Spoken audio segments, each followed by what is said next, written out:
Hello and welcome back to another edition of Math with Ms. Bertrand. As you see, I'm on to the next worksheet. This one's it's still the starting level, but it's a little bit tougher because we have the addition of some brackets.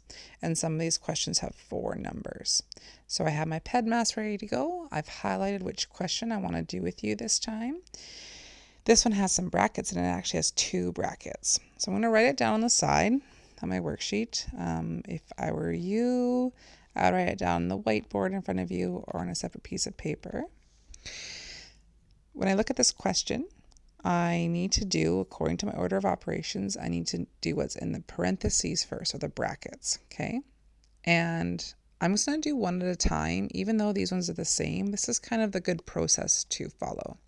So the first thing we do is the 2 times 9. 2 times 9 is 18. And then, again, the good process is to write down everything else.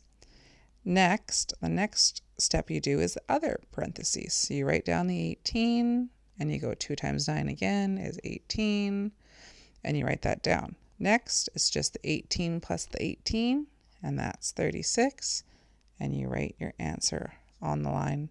The rest of the questions in this worksheet are pretty standard. They're very similar to the rest of the ones you've done, just we've had a couple little brackets here and a couple of other brackets, so you can work through the rest of this worksheet as well.